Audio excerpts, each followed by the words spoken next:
ராகவ் சதா மக்களுக்கானவன், மக்களுக்கான குரலை மக்கள் மன்றத்தில் கேட்பவன் ராகவ் சதா அப்படின்னு தாங்க இத்தனை நாள் நினைச்சிட்டு இருந்தோம். ஏன்னா அவங்க கேட்ட கேள்விகள் அப்படி எப்படின்னா, ஒரு அரசு தேர்வுக்கு 1000 பேர் விண்ணப்பிக்கிறாங்க, அதுல 5 பேர் மட்டும்தான் வேலை பெறுறாங்க. அப்ப 995 பேர் இந்த விண்ணப்பத்திற்கு செலுத்தப்பட்ட கட்டணத்தை ஏன் மீண்டும் நீங்க அவங்க வங்கி கணக்குக்கு செலுத்துறது இல்ல?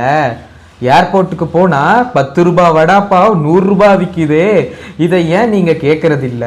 10 நிமிஷத்துல நாங்க ஸ்விக்கி டெலிவரி போன்ற பத்திட்டு இருந்த போது அதை பிராக்டிக்கலா வீடியோ எடுத்து 10 நிமிஷத்துல அந்த உணவை டெலிவரி செய்ய இயலாது, இதுல இவ்வளோ காம்ப்ளிகேஷன்ஸ் இருக்கு, இதனால அவங்க உணவை கொண்டு போறவங்களுக்கான உயிருக்கான பாதுகாப்பு ரொம்பவுமே கம்மியா இருக்கு, அதனால இனிமேல் நீங்க விளம்பரத்துல அந்த 10 நிமிஷம் டெலிவரியை போடக்கூடாது அப்படின்ற உத்தரவை கொண்டு வந்ததும் இந்த ராகவ் சதா தாங்க. இந்த மாதிரியான கேள்விகள் எல்லாம் கேட்ட ராகவ் சதா அவர்கள் தான் பாத்தீங்கன்னா இப்போ பல லட்சம் மாணாக்கர்களோட மருத்துவ கனவை நிறைவேற்றுறதுக்கு ஒரு படிதான் பாத்தீங்கன்னா இந்த நீட் தேர்வு.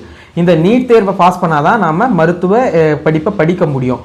அப்படிப்பட்ட அந்த நீட் தேர்விலேயே உள்ள நுழையணும்னா நம்மளுக்கு அத்தனை செக்கப்புங்க, முடியிலிருந்து ட்ரெஸ்ல இருந்து எல்லாத்தையுமே செக் பண்ணிட்டு தான் உள்ள அனுப்புவாங்க. ஈவன் தாழி, செயின், கயிறு கட்டிருந்தாலோ கையில என்ன போட்டிருந்தாலுமே ரிமூவ் பண்ணிட்டு தான் அந்த எக்ஸாம் சென்டருக்குள்ளவே அலோவ் பண்ணுவாங்க. அவ்வளோ ஸ்ட்ரிக்டா நடக்கக்கூடிய அந்த நீட் தேர்வில் பார்த்தீங்கன்னா அதோட கொஷின் பேப்பர் வினா தாளே பாத்தீங்கன்னா இப்போ லீக் ஆயிருக்கு. அப்படி அந்த லீக் ஆனதுனால இப்போ அந்த தேர்வை ரத்து பண்ணியிருக்காங்க மத்திய அரசு.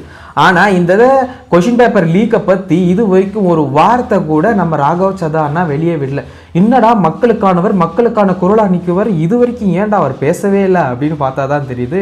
நம்ம ராகவ் சதா அண்ணாவையும் பிஜேபி வாஷிங் மிஷின் உள்ளே எடுத்து போட்டுருக்குங்க. இப்போ அவர் பிஜேபிக்குள்ளே ஐக்கியமாயிருக்காரு. இனிமேல் மக்களுக்கான குரலை கொடுப்பாரு, இல்லை மக்களுக்கான தேவைகளை பேசுவாருன்னு நினைக்கிறது நம்மளோட முட்டாள்தனம் தான் அப்படின்னு நினைக்கிறேன். இதை பத்தி உங்களோட கருத்து என்ன? நீட் தேர்வில் இத்தனை செக் பாயிண்ட்ஸை மாணாக்கர்கள் வச்ச அரசு இந்த தேர்தல் முறையை ஒழுங்கா நடத்தலையே, அவங்களுக்கு என்ன மாதிரி தண்டனையை கொடுக்கணும் அப்படின்றத கீழே கமெண்ட் பாக்ஸ்ல சொல்லுங்க. மறக்காம ஹீரோ தமிழ் சேனலை சப்ஸ்கிரைப் பண்ணிக்கோங்க, அப்பதான் அரசியல் அப்டேட்ஸ் இன்ஸ்டன்டா உங்களை சென்றடையும்.